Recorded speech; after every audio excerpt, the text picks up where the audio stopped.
Halo Kak Gregorius dan teman-teman yang terkasih. Pada hari ini saya akan menerangkan atau menjadi seorang guru bahasa Indonesia dan materi yang akan saya sampaikan pada hari ini mengenai manusia yang berkomunikasi. Sebelum mulai belajar atau belajar untuk mengajar ini, lebih baik kita mulai dengan berdoa. Dalam nama Bapa dan Putra dan Roh Kudus, amin. Allah Bapa yang Maha Kasih, puji dan syukur boleh kami haturkan kepadamu atas segala curahan rahmat yang boleh kami terima setiap harinya. Engkau telah mempersatukan kami untuk memberikan kami kesempatan untuk belajar menjadi seorang guru. Kiranya Engkau menyertai dan membimbing segala sesuatu yang telah kami persiapkan. Semoga kami dapat melakukannya dengan baik. Engkau kami puji Tuhan, kini dan sepanjang segala masa. Amin. Dalam nama Bapa dan Putra dan Roh Kudus. Amin. Ya, menjadi manusia yang berkomunikasi. Apa ya yang harus kita ketahui tentang dua aspek tersebut? Siapa yang tahu? Kalau pada tahu, aku akan menjawabnya. Yang pertama yaitu tentang manusia dan komunikasi itu sendiri. Nah, untuk selanjutnya, kita harus mengetahui dulu apa arti manusia yang sesungguhnya. Saya akan memaparkan arti manusia menurut Wilhelm Wundt. Marilah. Dia mengatakan bahwa manusia adalah kesatuan jiwa dan raga yang ideal dalam membentuk diri di dalam segala kegiatannya. Untuk mencapai ideal tersebut, manusia harus berkomunikasi dengan satu yang lain, sehingga di dalam lingkungannya dapat merasakan perubahan karena komunikasi dua arah tersebut. Setelah kita mengetahui arti manusia sendiri, kita juga harus mengetahui tentang arti komunikasi. Arti komunikasi adalah suatu proses di mana makhluk hidup menggunakan informasi agar dapat menjalin relasi dengan satu dan yang lain. Komunikasi biasanya dapat dilakukan dengan lirik maupun tulisan, dan juga dengan bisa menggunakan bahasa isyarat, gestur, atau mimik atau bahasa tubuh. Contohnya seperti komunikasi untuk mengucapkan terima kasih, kepatuhan, sukacita, dan perhatian kepada sesama. Teman-teman, komunikasi tidak hanya dipengaruhi oleh kerja otak, tetapi juga dipengaruhi oleh faktor genetis, faktor karakteristik, dan ideologi yang sedang berkembang dalam bangsa atau negara tersebut.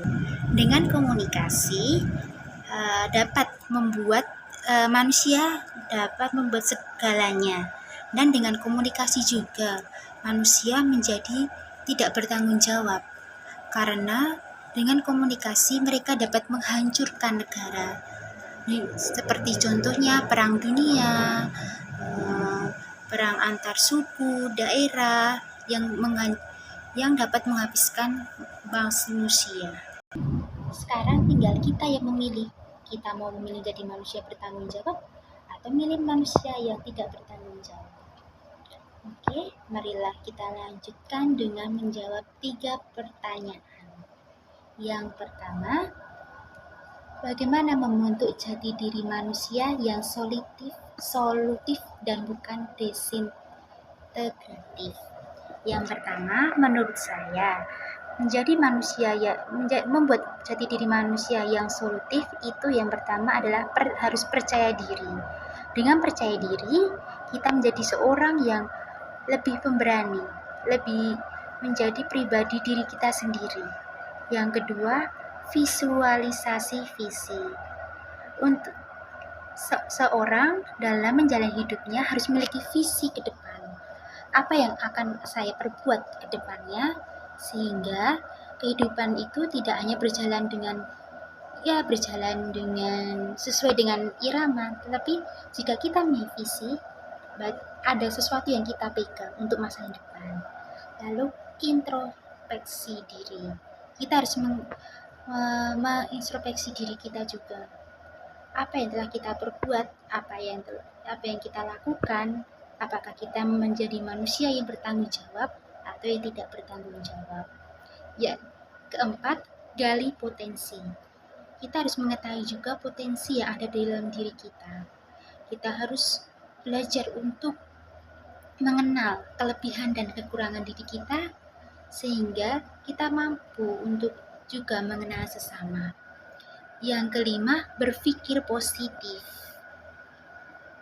Ya, untuk berpikir positif mungkin sulit-sulit mudah ya, tetapi kita juga menjadi manusia juga harus berjuang untuk memikirkan hal-hal positif, jangan negatif terus yang kita pikirkan, karena kehidupan ini hanya sekali. Maka marilah kita berpikiran yang positif, berjiwa besar. Kita seperti memiliki sifat kerendahan hati ataupun mau mengakui kesalahan. Ya, kita harus memiliki jiwa yang besar itu. Kalau tidak, ya mau menjadi manusia seperti apa? Yang lainnya konstruktif, low profile, teamwork, dan giving. Pertanyaan yang kedua, bagaimana manusia yang mampu memelihara kehidupan dan bagaimana manusia yang tidak dapat memelihara kehidupan atau menghancurkan kehidupan tersebut? Bagi saya pribadi, manusia yang memelihara kehidupan itu menggunakan bahasa atau komunikasi dengan baik. Contohnya, misalkan menggunakan komunikasi untuk meminta maaf atau meminta tolong.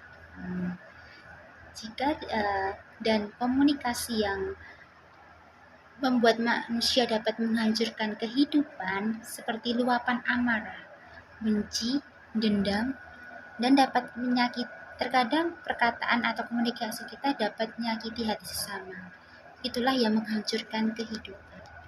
Ciri manusia yang bertanggung jawab, pertanyaan ketiga adalah yaitu menggunakan komunikasi dengan baik sehingga manusia tersebut dapat menjadi manusia yang kreatif dan dapat menemukan hal-hal yang baru yang belum pernah ditemukan. Dan manusia yang tidak bertanggung jawab adalah manusia yang tidak menggunakan komunikasi itu dengan baik. Dia tidak mau mempertanggungjawabkan apa yang telah dia perbuat selama ini. Nah, setelah kita mengetahui itu semua, apa yang mau kita lakukan? Apa yang mau kita perbuat? Apakah kita mau jadi manusia bertanggung jawab atau tidak bertanggung jawab? Mari kita tanyakan pada diri kita sendiri. Sebelum mengakhiri pembelajaran atau tugas ini, marilah kita bersatu dalam doa penutup. Dalam nama Bapa dan Putra dan Roh Kudus, amin. Allah Tritunggal yang Maha Kudus, Bapa, Putra, dan Roh Kudus, di sini dan dimanapun kami berada, Engkau tak henti-hentinya menyertai dan membimbing segala sesuatu yang kami kerjakan. Ya Tuhan, terima kasih atas penyertaan dan pendampingan-Mu, sehingga dalam proses pembelajaran pada hari ini dapat berjalan dengan lancar. Nama-Mu semakin kami memuji dan muliakan Tuhan, kini dan sepanjang segala masa. Doakanlah kami Santo Fransiskus Asisi, supaya kami dapat menikmati janji Kristus. Dalam nama Bapa dan Putra dan Roh Kudus, amin.